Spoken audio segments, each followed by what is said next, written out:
이번 주말 뉴욕, 뉴저지 일대를 포함한 북동부 지역에 강풍을 동반한 폭우가 예고되면서 홍수 경계가 내려졌습니다.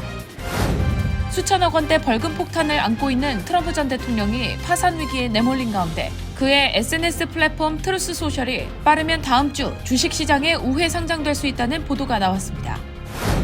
바이든 대통령이 교사, 간호사, 소방관 등 공공영역 근로자 약 7만 8천 명을 대상으로 약 60억 달러에 달하는 학자금 대출금을 탕감한다고 밝혔습니다.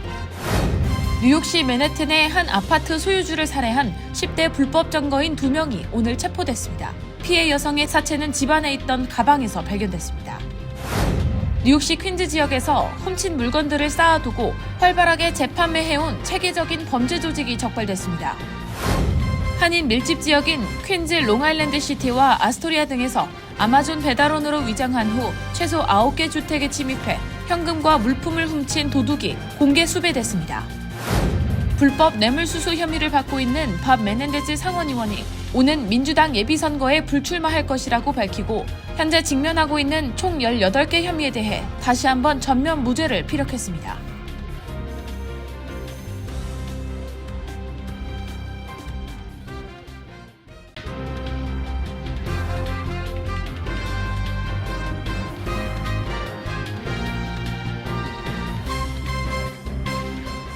여러분 안녕하십니까?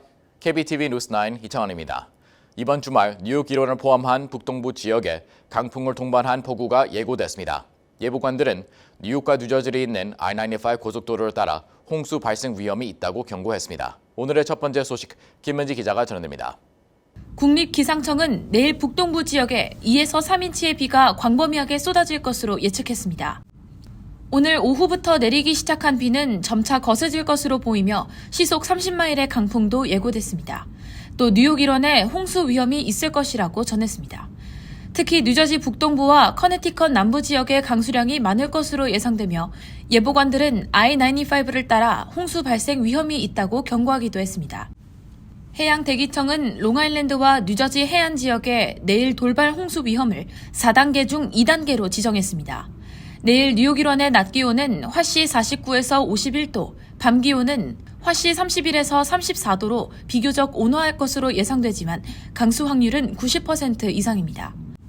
밥 딜런 폭스 웨더 기상학자는 이번 폭풍은 엄청난 규모일 것으로 예상된다고 밝혔습니다. 한편 내일 모레인 24일은 화창한 날씨가 예고됐습니다. KBTV 뉴스 김은지입니다. 4개 형사 재판에서 모두 88개의 혐의를 받고 있는 트럼프 전 대통령이 수천억 원대의 소송 비용을 감당하지 못해 파산 위기에 내몰린 가운데 SNS 플랫폼 트루스 소셜이 자금난을 해결할 동아줄이 될 수 있다는 분석이 나왔습니다. 한편 뉴욕주 검찰은 트럼프의 재산 압류를 위한 첫 조치에 돌입할 것이라고 전했습니다. 자세한 소식 전상 기자가 전해드립니다. 월스트리트저널 보도에 따르면 트럼프 전 대통령이 직접 설립한 트루스 소셜의 모회사 트럼프 미디어 앤 테크놀로지 그룹 TMTG는 빠르면 다음 주 월요일 기업 인수 목적 회사 스펙을 통해 우회 상장할 예정입니다. TMTG는 지난달 우회 상장을 목적으로 한 스펙사 디지털 월드 이퀴지션과의 합병에 대해 금융당국의 승인을 받았습니다. 이어서 주주회사에서 최종 승인을 받으면 합병이 완료되며 빠르면 오는 25일 주식시장에 상장될 수 있습니다. 종목 코드는 트럼프 전 대통령의 이니셜을 딴 DJT가 될 것으로 보입니다. 2021년 10월부터 TMTG와 합병을 추진해온 디지털 월드 이퀴지션은 이후 규정 위반 등의 문제로 당국 조사를 받는 등 난항을 겪어왔습니다. 그러나 올해 들어 재선에 도전한 트럼프 전 대통령이 공화당 유력 대선 후보로 자리를 굳혀가면서 디지털 월드 이퀴지션의 주가는 한 달 만에 3배 이상으로 치솟았습니다. 그 결과 현재 트루스 소셜은 연이은 적자에도 불구하고 기업 가치가 무려 60억 달러에 달하는 것으로 평가되고 있습니다. 트루스 소셜의 지분 절반 이상을 보유한 트럼프 전 대통령이 상장 시 누리게 될 주식 가치는 35억 달러에 달합니다. 다만 상장을 위해 남은 마지막 관문인 주주들의 최종 합병 승인이 이루어질지는 아직 확실하지 않습니다. 주주 대다수가 트럼프의 지지자들이며 합병이 주주들의 경제적 이익에도 부합하기 때문에 최종 승인될 가능성은 높지만 투표 결과는 확신할 수 없다고 월스트리트저널은 짚었습니다.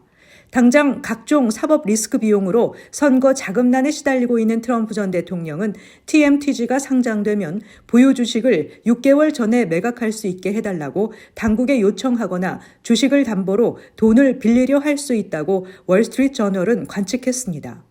뉴욕주 검찰은 트럼프 전 대통령이 내야 하는 공탁금, 강제 집행을 위해 그의 골프장과 사유지 등을 압류하기 위한 첫 조치에 들어간 것으로 전해졌습니다. KBTV 뉴스 전상입니다.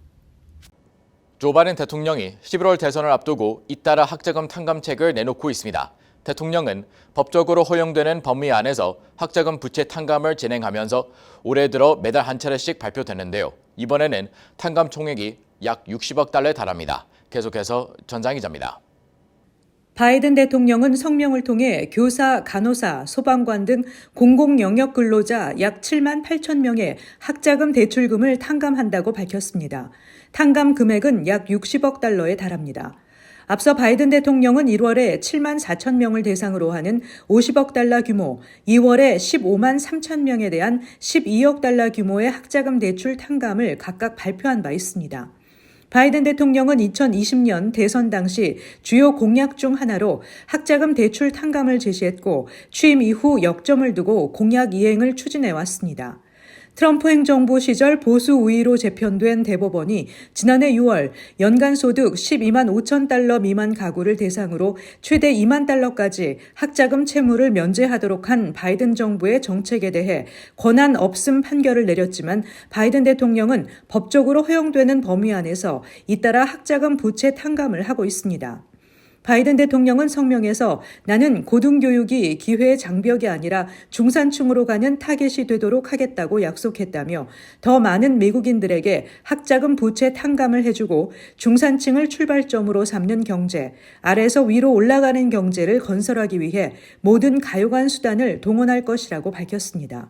바이든 행정부가 11월 대선을 앞두고 선거 전 포퓰리즘 지적 소지를 무릅써가며 학자금 탕감에 속도를 내는 것은 중산층 이하의 젊은 층 표심을 잡겠다는 전략으로 보입니다.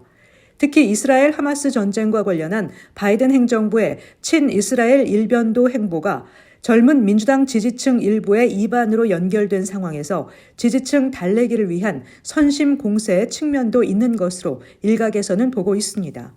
KBTV 뉴스 전상입니다. 뉴욕시 맨하튼의 한 아파트에서 빈집을 불법 점거하고 소유주를 살해한 10대 용의자 2명이 체포됐습니다. 피해 여성의 사체는 해당 집에 있던 더블백 안에서 나왔습니다. 김은지 기자가 전해드립니다. 오늘 오전 11시경 연방보안관 태스크포스는 펜실베니아주 요크 지역에서 19세 헤릴 테야다와 18세 캔슬리 알스턴을 살해 혐의로 체포했습니다. 사건이 발생한 맨해튼 소재의 한 아파트는 스페인 출신 여성 나디아 비텔스의 최근 돌아가신 어머니의 소유였습니다. 비텔스의 어머니가 돌아가신 후 이 집은 약 3, 4개월간 비어 있었습니다. 그런데 이곳을 노리고 불법 거주하고 있던 커플이 있었습니다. 두 용의자는 비텔스가 아파트에 오지 않는 동안 들락날락거리며 불법으로 거주하다가 우연히 비텔스와 마주치면서 몸싸움을 벌였고 이 과정에서 비텔스가 벽에 심하게 부딪혀 숨졌습니다. 커플 용의자는 사망한 비텔스의 차를 훔쳐 그대로 도주했습니다. 조지 워싱턴 브릿지를 건너 뉴저지주를 통과해 펜실베니아주까지 도망쳤다가 오늘 오전 연방보안관 태스크포스에 의해 체포됐습니다. 더플백 안에 들어있던 비텔스의 시신은 그녀의 아들이 발견했습니다. 며칠간 소식이 없자 아들은 수사당국과 친척들과 함께 아파트를 찾았는데 아들이 옷장을 연 순간 발이 튀어나온 더플백을 발견했습니다. 당국은 해당 아파트 거주자들에게만 주어지는 전용 열쇠를 두 용의자가 어떻게 획득할 수 있었는지 또 어떤 경로로 접근했는지에 대해 조사를 벌이고 있습니다. KBTV 뉴스 김은지입니다. 캐티 호쿠 뉴욕 주지사는 주 전역에서 발생하고 있는 좀 도둑질이 소매업체에 연간 44억 달러의 손실을 입히고 있다고 밝혔습니다. 이런 가운데 뉴욕시 퀸스 지역에서는 하나하나 훔친 물건들을 쌓아두고 판매하거나 온라인상에서 활발하게 재판매하는 체계적인 범죄 조직이 적발됐습니다. 기러미 기자의 보도입니다. 어제 뉴욕포스트는 주 전역에서 벌어지고 있는 좀도둑질이 갈수록 증가하면서 이들이 훔친 물건들을 재판매하는 지하경제 역시 거대한 규모로 커졌다고 보도했습니다. 뉴욕시경은 퀸즈의 한 창고를 급습해 체계적으로 이를 행해온 범죄 조직을 색출했습니다. 이곳에는 도난당한 것으로 추정되는 물건들이 가득했고 한 쓰레기 봉투 안에는 보안장치가 제거된 물건들이 가득 담겨 있었습니다. 품목도 다양했습니다. 가방, 기저귀, 스마트폰, 에어팟 등이 쌓여있고 베이컨, 스테이크, 하겐다즈 아이스크림 등 상하거나 관리가 어려운 품목도 있었습니다. 서포 카운티 지방검사 레이티언이는 현장을 목격한 후 마치 홈디포 창고 같았다고 묘사했습니다. 이 일당은 절도범과 중개인으로 구성되어 있으며 필요한 절도 목록을 별개로 만들어 현장의 절도범에게 지시합니다. 이들은 훔친 물건들을 분류해 지하철에서 판매하거나 이베이, 페이스북 등 온라인 마켓과 명품 앱 트레이지를 통해 재판매해온 것으로 드러났습니다. 형사사법위원회에 따르면 지난해 6월 기준 이 같은 소매절도는 지난 2019년 6월 대비 뉴욕시에서만 64%까지 늘어났습니다. 한 전문가는 절도에 응한 이들은 현금으로 보상받는다며 정상적인 업체의 온라인 판매처럼 보이기 위해 물건 업로드 속도도 천천히 조절하거나 계정을 여러 개 만든다고 설명했습니다. 뉴욕시장실에 따르면 이달 기준 뉴욕시 전역에서 소매절도로 체포된 이는 총 572명으로 추산되며 재범률이 높아 총 절도 건수는 7,500에서 7,600건에 달합니다. 뉴욕시에 소재한 한 슈퍼마켓 CEO는 좀도둑들이 쓰레기 봉투를 들고 들어와서 30여 개씩 쓸어가는 실정이라고 고통을 호소했습니다. 에릭 아담스 시장은 시 전역에서 이 같은 소매절도범을 잡기 위한 태스크포스를 잘 운영하고 있다며 용납할 수 없는 범죄라고 했습니다. 뉴욕시경 관계자는 소매절도는 가장 흔한 범죄라며 강력 범죄율이 낮은 지역에서도 매번 신경 쓰고 있는 문제라고 전했습니다. KBTV 뉴스 길려민입니다. 한인 밀집 지역인 퀸즈 런시티와 에스토리 등에서 애머선 조끼를 입고 최소 9개 주택에 침입해 현금과 물품을 훔친 도둑이 공개 수배됐습니다. 용의자는 주로 집에 열려있는 창문을 통해 침입하거나 강제로 문을 열 수 있는 곳을 선택해 범행을 저질러 왔습니다. 전상 기자의 보도입니다. 뉴욕시경은 지난 1년 넘게 비슷한 수법으로 퀸즈 주거지에 침입해 32,000달러 이상의 금전 피해를 입힌 남성을 찾고 있다고 밝히며 용의자의 행적이 담긴 CCTV 영상을 공개했습니다. 용의자는 퀸즈 롱아일랜드 시티와 아스토리아, 써니사이드 등 일대에서 아마존 배달원을 위장해 최소 9곳 이상의 아파트를 침입하고 현금과 보석 등을 훔쳤습니다. 경찰에 따르면 2023년 1월 아스토리아 37스트리트과 28스트리트 인근 주택에서 4,000달러 상당의 보석과 재산을 훔친 용의자와 최근 써니사이드에서 9,000달러 상당의 현금과 물품을 훔친 도둑이 동일한 인물임을 밝혔습니다. 이 밖에도 해당 용의자는 지난 1월과 2월 같은 지역에서 최소 6차례 비슷한 범행을 이어갔습니다. 용의자는 파란색 아마존 조끼를 입고 범행 장소를 물색했으며 주로 비어있는 집에 열려있는 창문을 통해 침입하거나 강제로 문을 열 수 있는 곳을 선택해 범행을 저질러 왔습니다. 경찰은 비슷한 피해를 입었거나 용의자에 대한 정보가 있는 시민은 제보를 당부했습니다. 한편 뉴욕시경이 밝힌 지난달 기준 범죄 통계율에 따르면 뉴욕시 5개 보로 전반적으로 전년에 비해 범죄율이 낮아지는 추세를 보였습니다. 빈집털이는 전년에 비해 6.3% 감소했고 중절도 0.3%, 강도 5%, 소매치기는 28.6% 감소했습니다.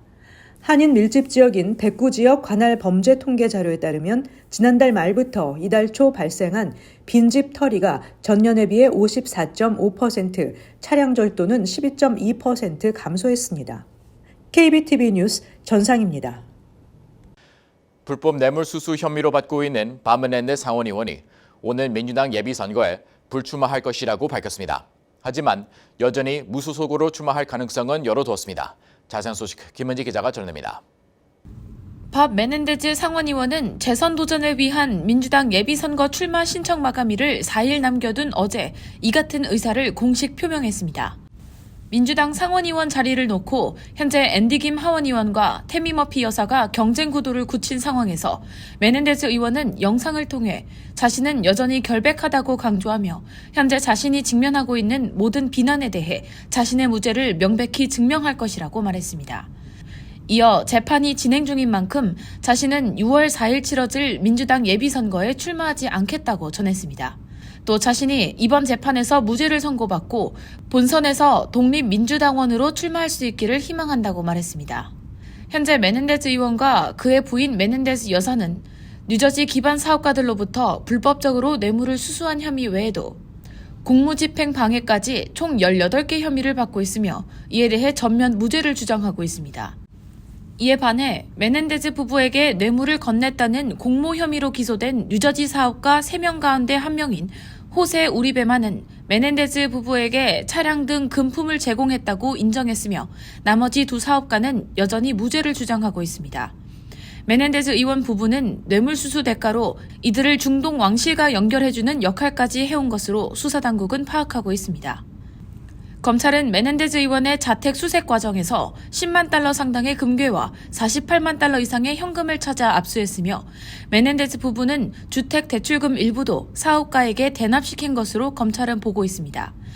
메넨데즈 부부와 나머지 2명의 뉴저지 사업가는 오는 5월 재판을 앞두고 있습니다. 한편 뉴저지에서 가장 영향력 있는 정치인 필 머피 주지사의 아내인 태미 머피 여사가 상원에 도전하고 있는 가운데 3선 하원 의원인 앤디 김 후보는 전당대회 마지막 지역인 모리스 카운티에서도 태미 머피 후보를 상대로 압승을 거두며 압도적인 지지율을 이어가고 있습니다. 모리스 카운티 전당대회 결과 김 의원은 457표를 얻으며 85% 지지를, 태미 머피 후보는 57표를 얻는 데 그쳐 11%의 지지율을 기록했습니다. 올해 42세인 앤디 김 의원이 상원으로 당선된다면 미국 역사상 4번째로 젊은 상원의원이자 첫 한국계 상원의원이라는 새 역사를 쓰게 됩니다. KBTV 뉴스 김은지입니다. 말기 신장 질환을 앓는 60대 남성이 인간 몸에서 거부 반응을 일으키지 않도록 유전자 교종을 받은 돼지의 신장을 이식받았습니다. 수술 후 일주일 가까이 지나는 동안 환자 상태는 양호한 것으로 전해졌습니다. 이번 수술은 미식품의약청 FDA 특별 승인하에 이루어졌으며 제네시스가 이식 수술을 위해 유전자를 교종한 돼지 신장을 제공했습니다. 돼지 신장을 뇌사자에게 이식한 사례는 과거에 있었지만 유전자 변형 돼지의 신장을 살아있는 환자 몸에 성공적으로 이식한 것은 이번이 처음입니다. 뉴저지주에서 최초 한인 연방법원 판사가 탄생했습니다. 연방상원은 조 바이든 대통령이 뉴저지 연방법원 판사로 지명한 에드워드 길 연방치안판사의 인준안을 찬성 50, 반대 49로 승인했습니다. 이로써 길 판사는 연방법원 뉴저지 지법 판사로 부임하게 됐습니다. 뉴저지에서 한인이 연방판사로 임명되기는 역대 처음입니다.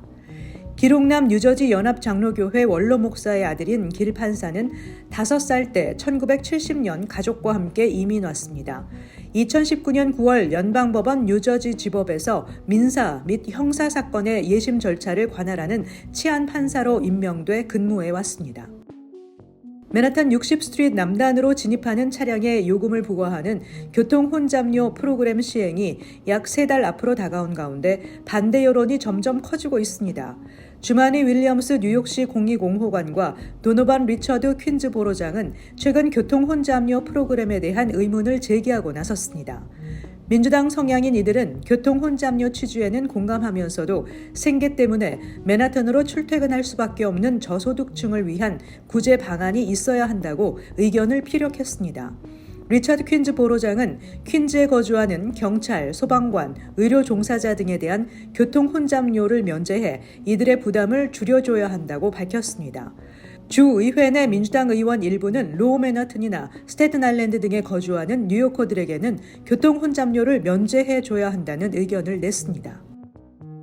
현대차와 기아가 미국에서 충전 장치 이상으로 약 14만 7,100대를 리콜한다고 연방도로교통안전국이 밝혔습니다. 로이터 통신에 따르면 연방도로교통안전국은 아이오닉과 제네시스 모델 98,878대, 기아는 EV6 모델 48,232대를 리콜할 예정입니다.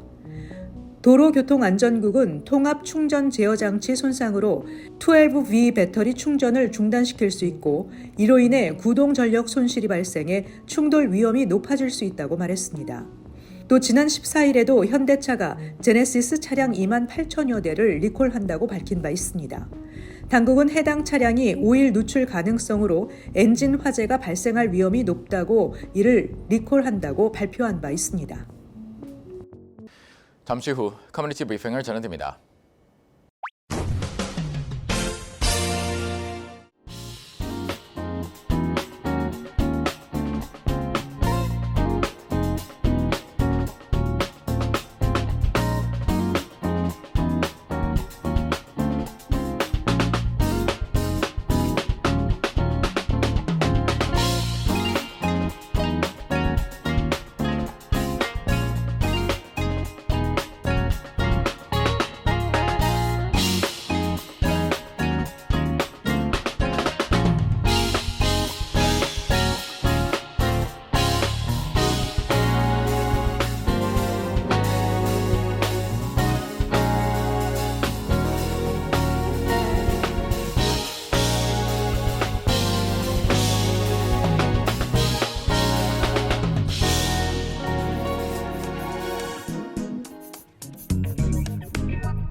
이어서 환율과 증시 전해드립니다.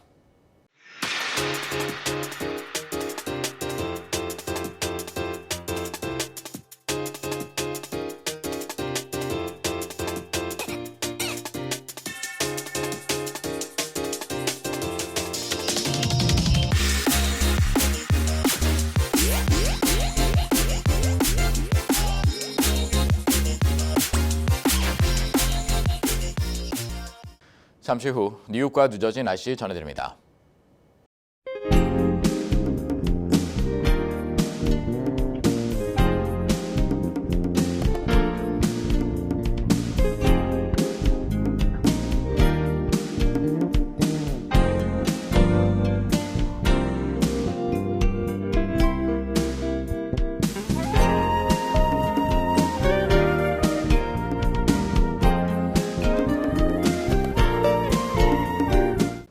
KBTV 뉴스9 마칩니다. 오늘도 시청해주셔서 감사합니다. 편안한 밤 보내시 바랍니다.